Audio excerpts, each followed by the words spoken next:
तो आज बात करते हैं एक कमाल के कमबैक की। सिर्फ 40 रुपए से की गई एक शानदार वापसी। ये कहानी है मदनपुर गांव के एक ऐसे ठेले वाले की जिसके हाथों के स्वाद का तो पूरा गांव दीवाना था। लेकिन उसे जिंदगी ने एक ऐसे मोड़ पर लाकर खड़ा कर दिया जहां उसे अपनी ईमानदारी और अपने कारोबार में से किसी एक को चुनना था। जरा सोचिए, लहसुन की सिर्फ एक कली एक हारी हुई बाजी को कैसे जिता सकती है। अजीब लगता है ना सुनने में, लेकिन यही सवाल इस पूरी कहानी के दिल में है कि कैसे एक छोटी सी मामूली सी चीज किसी की दुनिया बदल सकती है। चलिए इसी दिलचस्प सवाल का जवाब ढूंढते हैं। कहानी की शुरुआत होती है मदनपुर गांव से और हमारे हीरो मनोज से। मनोज कोई बहुत अमीर आदमी नहीं था, लेकिन उसके हाथों में ना गजब का जादू था। वो जो चिकन करी बनाता था, उसकी खुशबू दोपहर होते होते पूरे गांव में फैल जाती थी और लोगों को उसके ठेले तक खींच लाती थी। उसके ग्राहक सिर्फ ग्राहक नहीं थे, वो तो उसके खाने के फैन थे।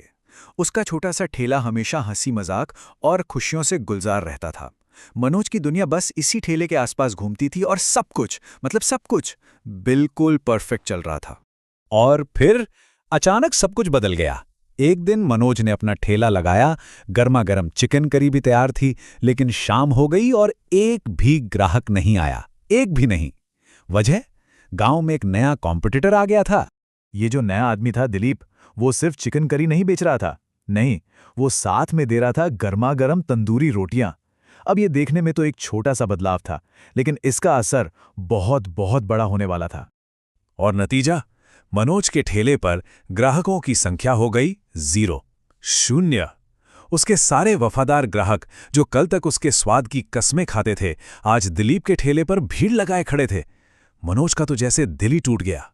कैसी मुश्किल घड़ी में मनोज की पत्नी पूजा ने एक बहुत बड़ा बलिदान दिया। उसने अपने मायके से मिली आखिरी निशानी, अपने गहने बेच दिए, ताकि मनोज एक तंदूर खरीद सके और रोटी बनाना सीख सके। दांव पर सब कुछ लगा हुआ था। मनोज मदद के लिए पहुंचा गांव के एक पुराने ढाबे वाले काका के पास। काका ने उसे रोटी बनाना सिखाने के लिए हाँ तो कर दी, पर साथ में एक कड़वी सलाह भी दे डाली। कहा, देखो बेटा, अगर असली मुनाफा कमाना है तो थोड़ी बहुत बेईमानी और मिलावट तो चलती है। अब मनोज एक दोराहे पर खड़ा था। एक तरफ उसका परिवार था, उसकी जिम्मेदारी थी, और दूसरी तरफ उसकी ईमानदारी, उसके उसूल। ये एक बहुत ही मुश्किल फैसला था जिसने उसे अंदर तक हिलाकर रख दिया। मजबूरी में मनोज ने मिलावट का रास्ता चुन लिया, और पता है, शुरुआत में ऐसा लगा कि ये तरकीब काम कर गई। उसके ठेले पर फिर से भीड़ लगने लगी।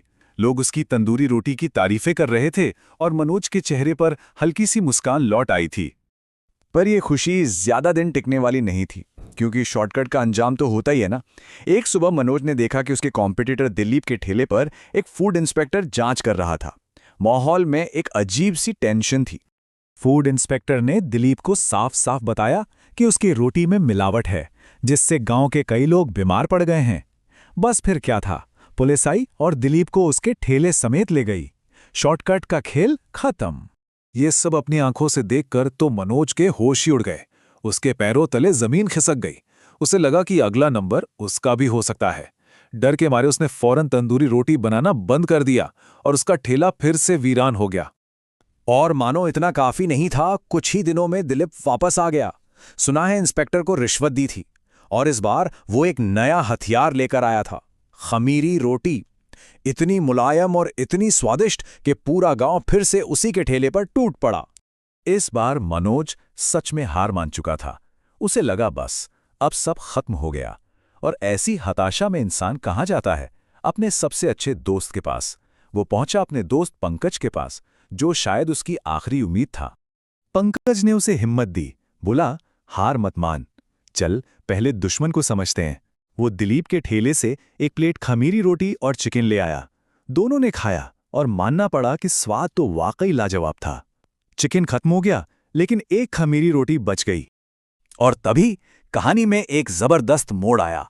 पंकज ने पास रखी लहसुन की टोकरी से एक कली उठाई और बोला, चल इसे लहसुन के साथ खाकर देखते हैं। और जैसे ही उन्होंने रोटी का वो टुकड़ा लहसुन के साथ मुंह में रखा, दोनों की आंखें खुली की खुली रह गईं। एक नया, एक अनोखा स्वाद पैदा हो चुका था। पंकज तो जैसे खुशी से चिल्ला पड़ा। ये सिर्फ एक स्वाद नहीं था, ये एक आइडिया था, एक सल्यूशन था। उन्होंने फैसला किया कि मनोज अब खमीरी रोटी पर लहसुन लगाकर तंदूर में पकाएगा और अपनी चिकन करी में थोड़ा मक्खन डालकर उसे बटर चिकन बना देगा। तो ये थी उनकी नई पेशकश। इसमें कोई शॉर्टकट नहीं था, कोई मिलावट नहीं थी। ये पैदा हुई थी क्रिएटिविटी और ईमानदारी से। एक ऐसी डिश जो पूरी तरह से उनकी अपनी थी। और उन्होंने इसकी कीमत रखी सिर्फ 40 रुपए। संदेश बिल्कुल साफ था, अच्छा खाना महंगा हो ये जरूरी नहीं, और असली सफलता बेईमानी से नहीं बल्कि ग्राहकों को अच्छी चीज देने से मिलती है। और इसका नतीजा? अरे शानदार! मनोज की गार्लिक खमीरी रोटी और बटर चिकन इतने मशहूर हो गए कि सिर्फ गांव ही नहीं, शहर से भी लोग गाड़ियां लेकर उसे खाने आने लगे।